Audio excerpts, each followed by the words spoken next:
Vision 40+ व्याख्यानमालेत आपले सहर्ष स्वागत. गणित या विषयावर अनेक घटकावरती आपण चर्चा केलेली आहे. हमखास येणारे काही प्रश्न आपण पाहिलेले आहेत. आज आपण सांख्यिकी या प्रकरणावरती चर्चा करणार आहोत. तर सांख्यिकी प्रकरणाची चर्चा करतेवेळी काही गोष्टी आपल्याला माहीत असणं गरजेचं आहे. तर पहा, मध्य, मध्यांक व बहुलक ही केंद्रीय कलाची 3 मापने आहेत. गुणांकांच्या बेरजेला गुणांकांच्या संख्येने भागल्यास मध्य मिळतो. मध्याला सरासरी असेही म्हणतात, हे लक्षात ठेवा. गुणांक एका विशिष्ट क्रमाने मांडल्यास, म्हणजेच चढत्या अथवा उतरत्या क्रमाने मांडल्यास सर्वात मध्यावर असणारा गुणांक हा मध्यांक असतो. सामग्रीतील सर्वाधिक वेळा येणारा गुणांक हा बहुलक असतो. म्हणजे ज्याची वारंवारता जास्त असते तो त्या मध्ये बहुलक असतो. आणि म्हणून सामग्रीतील सर्वाधिक वेळा येणारा गुणांक हा बहुलक असतो. तर बघा, आपण सरळ अथवा प्रत्यक्ष पद्धतीने मध्य काढायचे जे आहेत ते सूत्र आपण या ठिकाणी पाहूया. तर मध्याची 3 सूत्र आहेत. त्याच्यातील पहिलं आहे सरळ अथवा प्रत्यक्ष पद्धतीने मध्य काढणे. त्याचं सूत्र बघा, एक्स बार बरोबर sigma F I X I छेद सिग्मा एफ आय. येथे एक्स आय वर्गमध्य आणि एफ आय वारंवारता आहे, हे लक्षात ठेवा. पुढे पाहूया.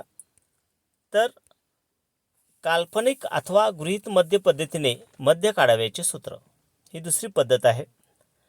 तर एक्स बार बरोबर ए अधिक sigma F I D I छेद सिग्मा एफ आय. येथे बघा, ए जो आहे हा काल्पनिक मध्य आहे. काल्पनिक मध्य म्हणजे मानायचा असतो तो मध्य. आणि डी आय हे विचलन आहे X I minus A.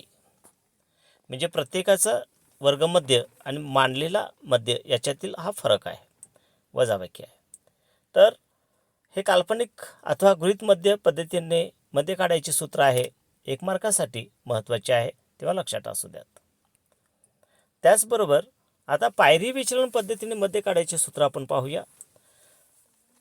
X बार बरोबर ए अधिक एच कंसात sigma F I you I छेद सिग्मा एफ आय. येथे बघा, यू आय जे आहे हे एक्स आय वजा ए, ए हे गृहीत मध्य आहे. एक्स आय वजा ए म्हणजे डी आय आहे. तर त्याला भागिले एच केल्यानंतर यू आय मिळतो.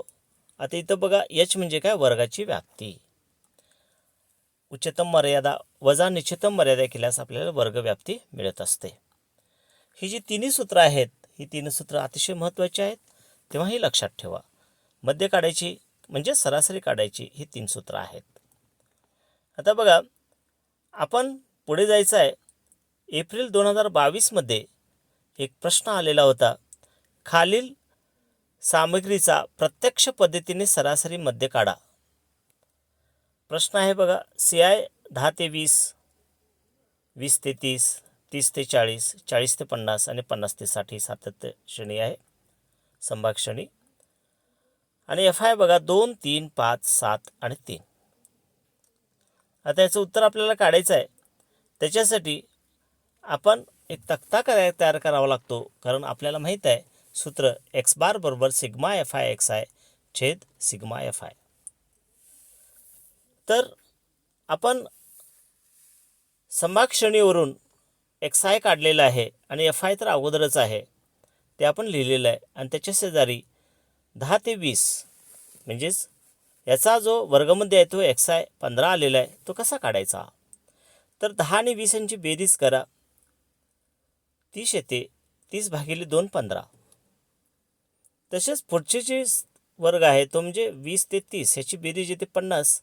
50ला भागिले 2 केले की 25 येते. अशा पद्धतीने शेवटपर्यंत मी 50 ते 60चा जो वर्गमध्य आहे तो 55 आपण या ठिकाणी काढलेला आहे. आता इथं एक्स आय आणि त्याची संगत वारंवारता एफ आय यांचा गुणाकार करून आपण एफ आय एक्स आयच्या खाली मांडायचा आहे. 15 आणि 2चा गुणाकार 30 आलेला आहे. 25 आणि 3चा गुणाकार 75 आलेला आहे. 35 आणि 5चा गुणाकार 175 आलेला आहे. आणि 45 आणि 7चा गुणाकार हा 315 आलेला आहे. आणि 55 आणि 3चा गुणाकार 165 आलेला आहे. आणि ह्याची जर आम्ही बेरीज केली एफ आय एक्स आयची, तर sigma F I X I आपल्याला मिळतं 760. आणि सिग्मा एफ आय जे आहे ते 20 आहे, कारण 2, 3, 5, 7 आणि 3 यांची बेरीज 20 येते, हे लक्षात ठेवा. त्यानंतर आपण पुढे जायचं आहे, सूत्र लिहायचं आहे एक्स बार बरोबर sigma F I X I छेद सिग्मा एफ आय.